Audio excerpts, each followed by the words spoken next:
Ground बताएगा क्यों आपको अरेस्ट किया गया, किस कंडीशन पे अरेस्ट किया गया मैम, ये बताया जाएगा। और उनकी फैमिली को इन्फॉर्म करने का अधिकार कि भाई आपके व्यक्ति को एक रिलेटिव को बताया जाएगा कॉल करके। और सीआरपीसी के सेक्शन 57 में ये लिखा गया कि to produce before the magistrate within 24 hours. जितना मुझे पता है मैम, आईपीसी का पुराना सेक्शन 166A, उसके तहत भी पुलिस ऑफिसर वो उसके लिए दोषी है, क्योंकि वो उसने कंप्लाइंस नहीं किया कुछ ऑर्डर्स के बारे में। 66 है।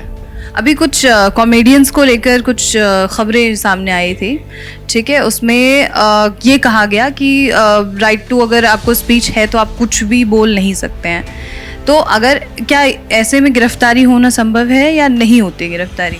नमस्कार, नेशनल खबर में आपका बेहद स्वागत है। और आज की ये रिपोर्ट बेहद ही खास होने वाली है, क्योंकि इस स्पेशल रिपोर्ट में हम बात करने वाले हैं उन लोगों के बारे में जिनकी गिरफ्तारी होती है तो उनका अधिकार क्या है, वो कौन से अपराध हैं जिनमें जमानत मिलती है, वो कौन से अपराध हैं जिनमें जमानत नहीं मिलती है। तो चलिए इस रिपोर्ट को शुरू करते हैं। और अभी हम मौजूद हैं 30 हजारी कोर्ट में, और अभी मेरे साथ मौजूद हैं एडवोकेट अभिषेक जी। बहुत स्वागत है सर आपका। नमस्कार मैम। और आप लगभग 6 से 7 सालों का, वर्षों का अनुभव रखते हैं। लगातार आप लोगों से घिरे रहते होंगे और अलग अलग तरीके के क्रिमिनल्स आपके इर्द गिर्द रहते होंगे। आप मुझे ये बताइए कि जब कोई क्रिमिनल या कोई गिरफ्तारी होती है तो उस वक्त में उस व्यक्ति का क्या अधिकार है? मैम, जो अरेस्टेड पर्सन है उसके कई सारे अधिकार हैं। उसको आप ये बोल सकते हैं अक्यूज पर्सन के भी अधिकार और अरेस्टेड पर्सन के भी अधिकार। तो उसमें बेसिकली अधिकार ये है मैम कि उसे क्यों अरेस्ट किया गया, सिंपल भाषा में समझे कि अरेस्ट का ग्राउंड बताने का अधिकार। उसे ये पता होना चाहिए क्यों अरेस्ट किया गया, किस कंडीशन में अरेस्ट किया गया। और उसे जो पुलिस, सपोज मैं एक कंडीशन बताता हूँ। जैसे मुझे कोई व्यक्ति आया मेरे पास, क्लाइंट मेरा, वो मुझे बोलता है कि मेरी क्या लड़ाई हुई है, मुझे गिरफ्तार कर लिया, सिर्फ इतना बताता है। और गिरफ्तार करके थाने में ले गए। देखो, एक तो होता है इन्फॉर्मेशन के लिए ले जाना, एक होता है उसको अरेस्ट करके डिटेन करके ले जाना। तो अगर उसको सपोज अरेस्ट कर लेते हैं, कुछ ऐसा कंडीशन बनता है जिसमें कॉग्निटिव ऑफेंस होता है और वो अरेस्ट करने वाला ऑफेंस बनता है, तो सबसे पहले जो पुलिस ऑफिसर होगा, जो आईओ साहब कहते हैं जिन्हें, इन्वेस्टिगेशन ऑफिसर या कोई भी कंसर्न पुलिस ऑफिसर, वो सबसे पहले उनको बताएगा कि आप बेल लेने का आपके पास अधिकार है अगर बेलेबल ऑफेंस बनता है तो। पहला। दूसरा, ग्राउंड बताएगा क्यों आपको अरेस्ट किया गया, किस कंडीशन पे अरेस्ट किया गया मैम, ये बताया जाएगा। और उनकी फैमिली को इन्फॉर्म करने का अधिकार कि भाई आपके व्यक्ति को एक रिलेटिव को बताया जाएगा कॉल करके। इससे पुराने कानून में 50A का प्रोविजन था सीआरपीसी में, to inform about the arrest.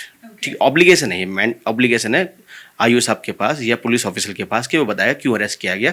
दूसरी बात मैम, उनको प्रॉपर उनकी केयर एंड क्वेश्चन की जाएगी, उनको फूड दिया जाएगा प्रॉपर तरीके से, उनकी हेल्थ देखी जाएगी। हेल्थ क्या होगा, मेडिकल एग्जामिनेशन को प्रॉपर होगा, उनसे कोई बदतमीजी नहीं होगी। ठीक है मैम, उनको विद इन 24 आवर्स के अंदर कोर्ट में प्रोड्यूस किया जाएगा। इसका प्रोविजन आपको बताता हूँ, कॉन्स्टिट्यूशन में आर्टिकल 22 में लिखा गया और सीआरपीसी के सेक्शन 57 में ये लिखा गया कि to produce before the magistrate within 24 hours.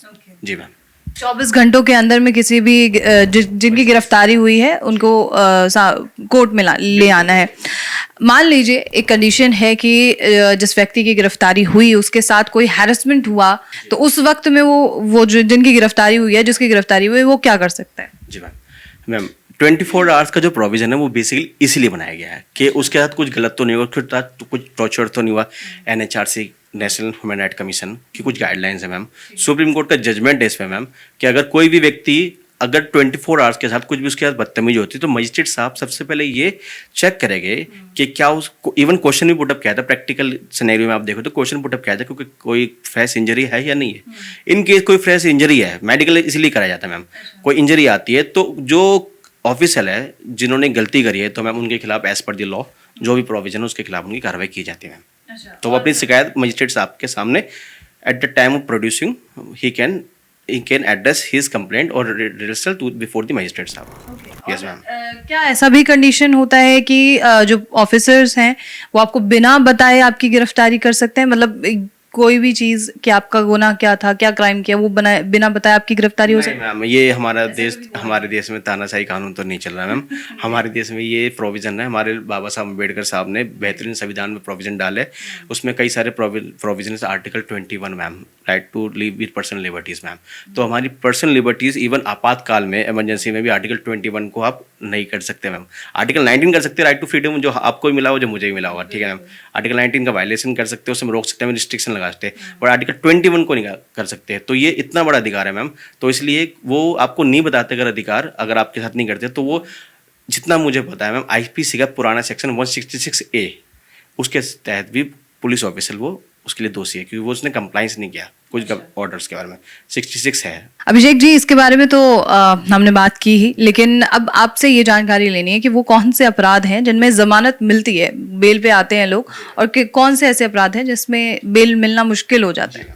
Ma'am basically कानून में 2 तरह के अपराध की लिस्ट बनाई गई है, कॉग्निजेबल ऑफेंस और नॉन कॉग्निजेबल ऑफेंस, संज्ञेय अपराध और गैर संज्ञेय अपराध हिंदी में मैम।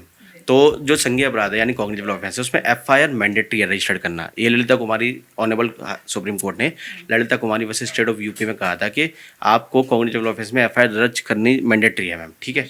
तो जहाँ पे अपराध सीरियस है, जो पब्लिक एट लार्ज को इफेक्ट करता है, सपोज मर्डर हो गया, अटेम्प्ट टू मर्डर हो गया मैम, रॉबरी होगी, या कुछ भी ऐसा अपराध जिसमें सजा ज़्यादा है 7 ईयर्स, या कुछ भी ऐसा प्रोविजन जिसमें सजा ज़्यादा है, आप सिंपल भाषा में समझ सकते हो, उसमें जमानत लेना काफ़ी मुश्किल है। और जो अपराध छोटा मोटा अपराध है, जो बहुत ही छोटा अपराध है, जिसमें लगता है कि भाई इतनी बड़ी सजा नहीं है, तो ऑनरेबल कोर्ट उसको बेल पे रिहा कर सकते हैं मैम, उसको जमानत मिल सकती है जी। आपने जैसे बताया कि कैसे जमानत कौन से अपराधों में मिलेगी और कौन से में नहीं मिलेगी, ऐसे कौन से अपराध हैं जिसमें गिरफ्तारी ही होती है सीधे?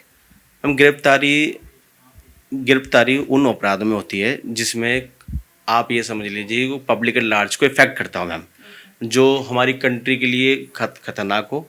जैसे कि नए कानून में ऐसा प्रोविज़न बनाया गया है जिसमें ये कि टेररिज्म, जो पहले सेडिशन जो कानून था, अब टेररिस्ट जो ऑर्गेनाइज टेररिज्म है या ऑर्गेनाइज प्लानिंग का जो क्राइम है, उन पे मैम वो सीरियस नेचर में है, तो उन पे गिरफ्तार करेंगे मैम, करेंगे, ठीक है मैम। और अगर कुछ अपराध छोटा सा अपराध है जहाँ पे 41A का नोटिस जो पुराने में देते थे, अब नया प्रोविजन आ गया मैम।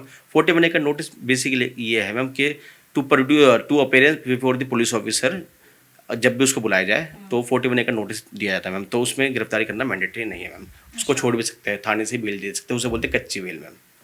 हाँ, अभी कुछ कॉमेडियंस को लेकर कुछ खबरें सामने आई थी, ठीक है, उसमें ये कहा गया कि राइट टू, अगर आपको स्पीच है तो आप कुछ भी बोल नहीं सकते हैं। तो अगर क्या ऐसे में गिरफ्तारी होना संभव है या नहीं होती गिरफ्तारी? ये मैं आपको पहले ना आर्टिकल 19 के बारे में बताता हूँ। आर्टिकल 19 के सब क्लॉज 2 के बारे में बात करते हैं, रिस्ट्रिक्शन ऑन रीजनेबल ग्राउंड्स। इसमें मेरे हिसाब से, अगर मैं बहुत दिन हो गए पढ़े हुए, बट मुझे जितना याद है 12 कंडीशन है मैम इसमें। तो किस बेस पे आपकी रिस्ट्रिक्शन लग सकती है कि किसी को हर्ट ना हो, किसी को मानहानि ना हो, कोई देश के खिलाफ ना बोले, या कुछ स्पीच ना हो। तो ये अगर जैसा वो कर रहे हैं, वैसे मुझे लगता है कि जो उन्होंने बोला है, अगर वो अपराध की श्रेणी में आता है तो उसको गिरफ्तार किया जा सकता है मैम। कुछ ऐसा प्रोविज़न है कानून में, तभी गिरफ्तार किया। ऐसा नहीं कि अंधेर नगरी चौपट राजा तो नहीं होगा। बट ये सरकार ने क्या किया या नहीं किया, इस पर मैं एक अलग व्यू नहीं दूंगा, क्योंकि ये बड़ा कॉन्ट्रोवर्शियल हो जाएगा। बट मेरे हिसाब से मुझे ये लगता है कि किसी व्यक्ति को इतनी रिस्ट्रिक्शन भी नहीं लगानी चाहिए, या किसी व्यक्ति को इतनी भी गरिमा नहीं तोड़नी चाहिए ताकि उसको इतनी प्रॉब्लम हो जाए। एक अपना दायरे में रहे, मर्यादा में रहे, और अपनी वो बात बोले जो देश की एकता अखंडता को खराब ना करे, देश में माहौल ऐसा पैदा ना करे। तो आप अगर ऐसा करते हो तो मैम आपको एज पर द लॉ जो भी कानूनी तरीके से उसका वो झेलना पड़ेगा मैम। मैं इसके खिलाफ भी नहीं हूँ, सपोर्ट में नहीं हूँ, बट मुझे लगता है कुछ सीमाएं होती है जो आपको नहीं लानी चाहिए। बिल्कुल। अभी कुछ 3 नए कानून जो है, नए कानूनी बुक्स जो है वो रिन्यू किया गया है, उसके बारे में आप कुछ बताइए। नए कानूनों, पहले आईपीसी था हमारे देश में, एक्ट नंबर 45 था। आईपीसी हमारा 1860 में बना था। जो भी कानून आया 2023 में आया मैम ये। तो इसको कम इनटू फोर्स 1 जुलाई में आया मैम ये। तो इन हाँ मैं बताता हूँ मैम। जो आईपीसी था वो हो गया BNS, भारतीय न्याय संहिता मैम। ये भी एक कॉमन बात ये कि लोगों को पता होना चाहिए लीगल अवेंडेंस के लिए कि ये भी एक्ट नंबर 45 ही है, भारतीय न्याय संहिता हो गया मैम। फिर एक हमारा पुराना कानून था CRPC, क्रिमिनल प्रोसीजर कोड 1973। अब जो नया कानून है मैम वो है BNSS, भारतीय न्याय सुरक्षा संहिता मैम। पहले इंडियन एविडेंस एक्ट था मैम, अब आ गया भारतीय साक्ष्य अधिनियम मैम, BSA। जी मैम, ये नया कानून है। इसमें कुछ आपको ऐड ऑन करता हूँ मैम, कुछ चीज़ें मैं एक्स्ट्रा बताना चाहूँगा आपको। इसमें जो मैम इम्प्रिजमेंट है, जो पनिशमेंट है मैम, पनिशमेंट जो है ना कुछ ऐड हुई है। जैसे कम्युनिटी सर्विस को ऐड कर दिया गया, जैसे गुरुद्वारे में सेवा करना, मंदिर के बाहर सेवा करना, झाड़ू लगाना, ये कम्युनिटी सर्विस में ऐड हो गए मैम। हमारे देश में जो पनिशमेंट है मैं बताता हूँ कौन कौन सी पनिशमेंट, ताकि आप लोगों को भी पता लगे, सबको आम लोगों को। बेसिकली पनिशमेंट है life imprisonment, death penalty ma'am.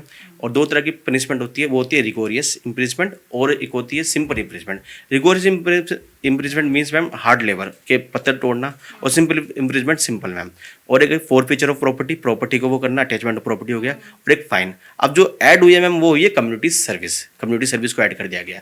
इसके अलावा मैम जो बेसिकली ये है कि ऑर्गेनाइज क्राइम को ऐड कर दिया गया मैम, ठीक है। पहले ऑर्गेनाइज क्राइम था, अब सेडिज्म को हटा दिया गया। ये सब कुछ तब्दील हुई है जो नए कानून में हुई। जी मैम, यही तब्दीली आई है, बस इससे ज़्यादा क्या? और भी तब्दील है मैम, जैसे कि इलेक्ट्रॉनिक एविडेंस को उसको सपोर्ट किया गया।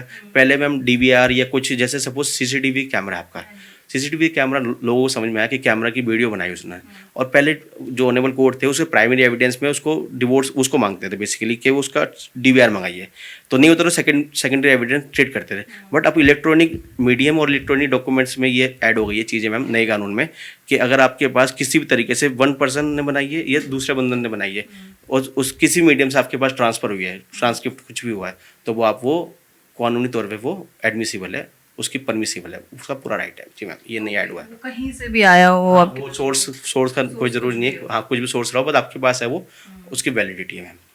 हाँ जी, thank you so much Abhishek ji for this information. Thank you so much. Thank you so much ma'am.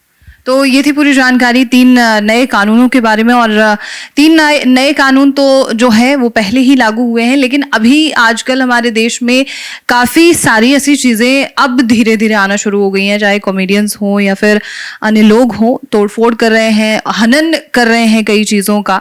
तो उन्हें जानना ज़रूरी है कि गिरफ्तारी आखिर किस तरीके से होती है, क्यों होती है, उनका अधिकार क्या है।